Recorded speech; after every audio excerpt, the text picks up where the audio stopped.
Hello, or as we say in Australia, good day.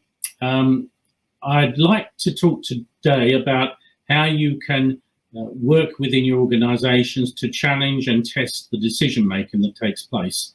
This presentation doesn't give you all the answers, but is intended to challenge your current thinking.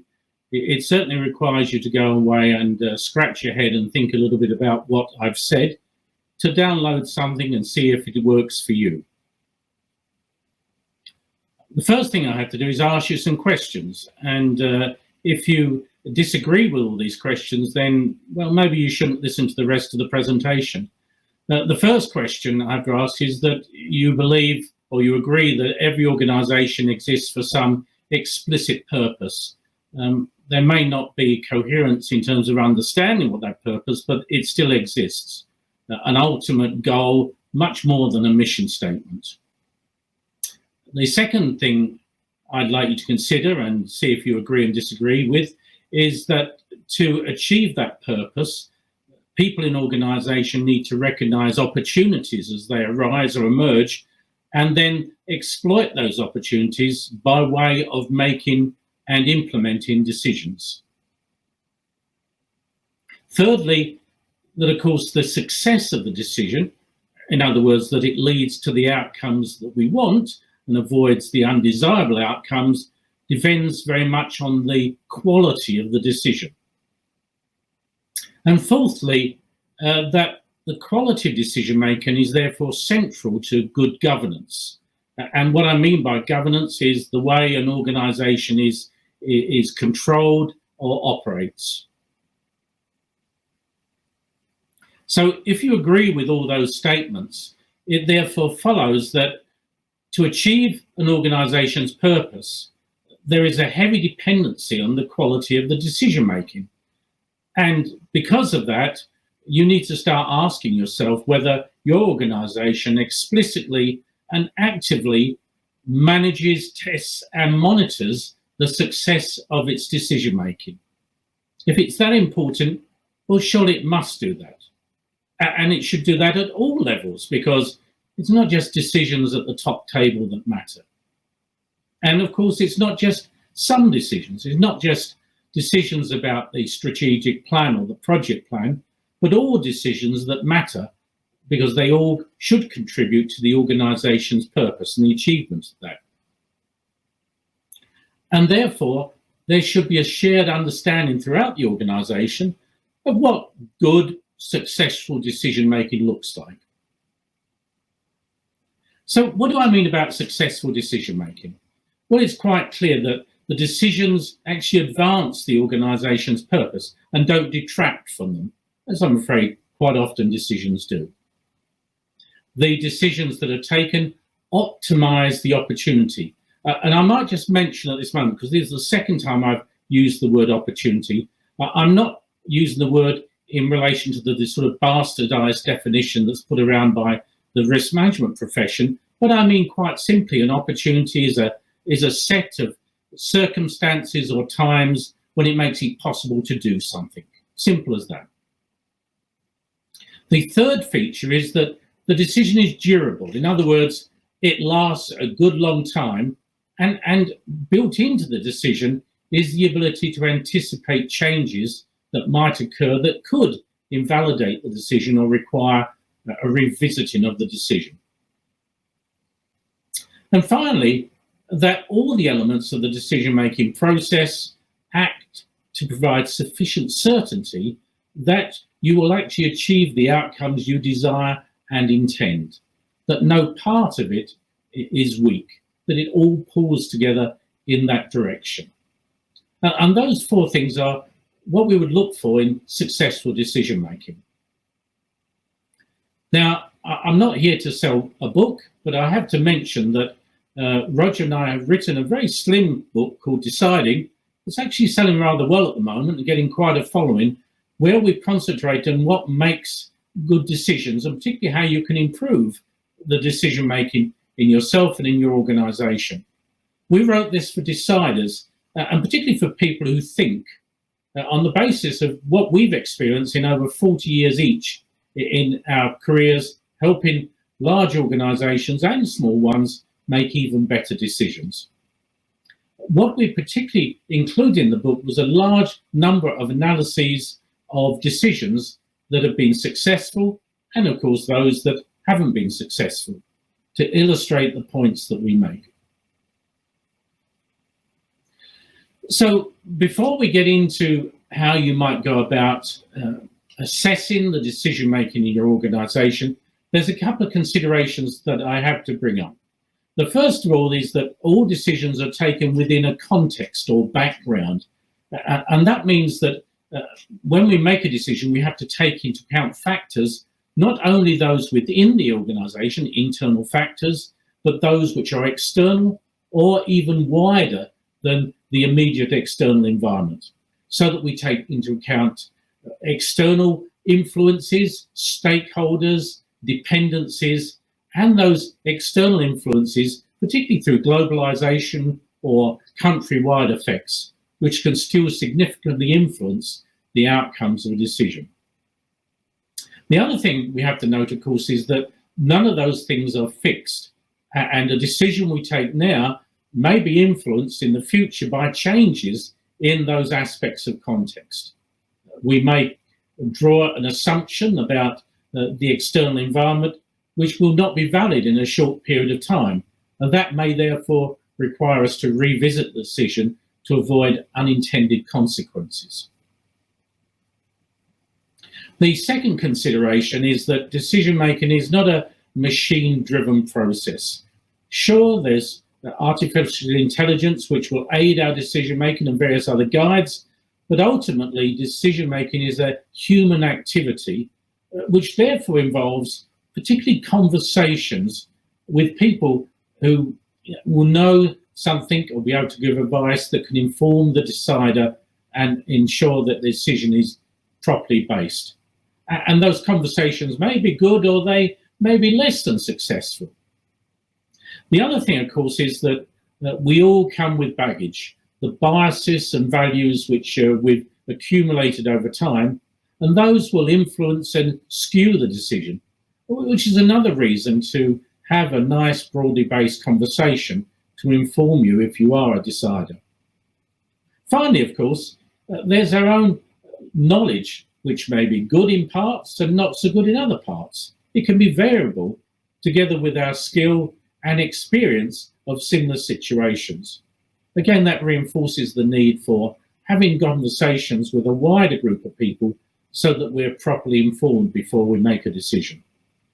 So they are two important considerations that we will need to take into account when we look at decision making in our organizations. I'm not going to go through the decision making process in detail today. If you're interested, you can go through that in our book, and in fact every chapter deals with a particular step in the process. But all decisions made by everybody follow the basic process. Some steps may be more important to some people than others, some may be skipped, some may not be operated that well, but we all follow the basic process, which is we start with an understanding of what is the organization's purpose, or indeed our own purpose. There has to be something that allows us to recognize an opportunity when it pops up.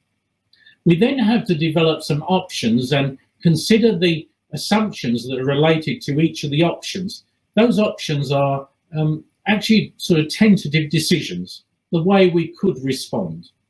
And of course, in each case, we have to take into account the background, the context, not just internal and external, but the wider context.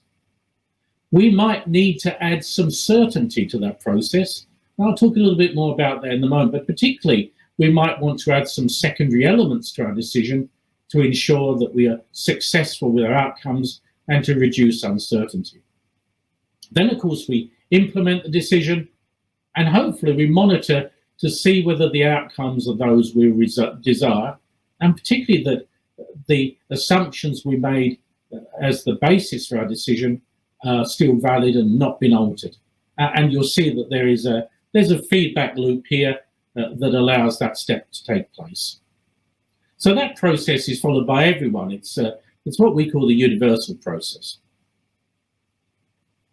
When Roger and I looked at unsuccessful decisions, in the last 100 years or so, we realized there was a small number of major causes. The first one is that the decider, the person or persons making the decision, didn't have a clear understanding of their organization's purpose. And often they substituted their own view of what that purpose was. Secondly, there was insufficient certainty at the point of making a decision about the outcomes. Often that was glossed over. And it was glossed over because nobody wanted to be aware of or challenge the significance of certain key assumptions. I know from my own work with boards, so often decisions are made without an explicit examination of the underlying assumptions. It's almost as though people are coy and unwilling to have those sorts of conversations. Sufficient certainty wasn't obtained because no one failed to recognize the unknown areas, the biases and the inherent errors in the information that was being considered. And if they weren't appreciated, they certainly weren't dealt with. And finally, and critically, subsequent changes, the changes subsequent to the decision, were not detected or allowed for. There was no monitoring, there were no contingency arrangements. Once the decision was made, people adhered to it rigidly and couldn't consider they needed to go back and revisit it if things weren't going quite the way they should. Often this can be just because of problems in implementation. Also often it can be because of changes in the background, the context, and therefore that the assumptions that we took before are a lot less certain than we expected. In essence, there was no plan B contingency arrangements that were built in as part of the decision. So there are really two ways you can test decision making in your organization. The first is that you can look generally at the quality of decision makers' methods, and we call that predictive, where you're looking at the process of decision making bit by bit, step by step. You can also, of course, run this methodology after a decision has been made by reviewing in detail how it was made and whether the outcomes were as we expected and intended, and whether there were failures in implementation. So it can be used for post-decision, post-implementation analysis for specific decisions if necessary. Now, rather than bore you with a list of the decisions today, we've actually loaded the protocols for the evaluation tools, the diagnostic tools, on our website. Now, this is not an exercise in trying to capture email addresses or anything. You don't have to sign up or put anything on. You just go to our website, sufficientcertainty.com, and you'll find a tab there that says, what does good decision making look like? If you go to that tab, you can download those diagnostic tools to use as you wish. Free, no charge, no strings, and we don't need to know who you are even. So the predictive diagnostic tool, where we're looking at the generality of decision making in the organization, has a questionnaire format. The questions are in plain language. They're in English, but being in plain language, you should be able to translate them easily into your own language. The purpose of the questions and the way it's used is to create awareness of the steps in the decision-making process. And it focuses on important indicators that evaluate overall practices in decision-making. You can either use it by observation, you can look at how other people are making decisions, or you can give it out to deciders and let them do their own self-evaluation. We've used it a great deal and we find it's very scalable. You can use it across a whole organization or for particular groups or particular types of decision. It works very well for all of those. Particularly, it hasn't got a scoring system. It just flushes out the strengths and the weaknesses and therefore flags areas for improvement. And it can be used before and after you've done some training decision making maybe to evaluate the progress of the group that you've trained in successful decision making, how they've enhanced their abilities to make good decisions. The retrospective diagnosis uses a template which is in our book.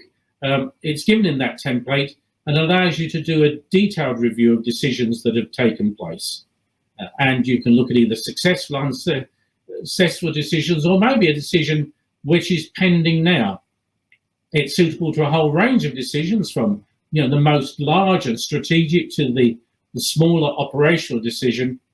And again here, you can use it for both training improvement and in fact for failure analysis, post-event analysis, where something's gone wrong. This tool works very well. So what happens once you've run the evaluation tool? Well, there's no magic here. It's like any other continuous improvement process. And we have to say that the truth is that most decisions are reasonably good, but to get better quality decisions, improving the quality and even better decisions, you use the technique, the diagnostics, you find out what's being done well and maybe what's not being done so well, and then you look at the advice in the book or use the advice that comes from the questionnaire to develop a plan to improve. It's as simple as that. The old plan, do, check, act, if you must, type process. And it's also a good idea to come back periodically, redo the diagnosis and check your progress to show that things are moving forward. I've been using this tool on an almost annual basis with certain boards to see how they're improving their decision making. So let me give you, almost in conclusion, a couple of examples that we found with organisation. The first one was where an organisation had very low awareness about the importance, indeed the nature of assumptions that underpinned their every decision. As soon as you used the word assumptions, it was brushed aside. The truth was that the assumptions were implicit and never explicit. They were never discussed, they were never challenged, and therefore there was a lack of information available that supported those assumptions. In our book on chapter 5, we actually provide a list of questions that facilitators can use to create awareness of assumptions during a decision-making process, and indeed some practical ways to reduce the significance of particular assumptions. We found one graphic especially useful, and a number of the organisations we work with, for example, a very large telecommunications company in Australia, now uses this very simple graphic now within a group to make people think of the significance of the assumptions they face when they make a decision. This very simple graphic here has as the x-axis the confidence in the assumption. You notice there's no real scale here. It's just a 2x2 matrix, really. And on the y-axis, the level of influence that a particular assumption might have on the desired outcome. Obviously, if the assumptions you're dealing with, when you challenge them, you're fairly confident in the assumption, but actually it has little influence, or even if you're less confident, but still it has little influence, then dealing with assumptions in the bottom two categories is of a secondary consideration.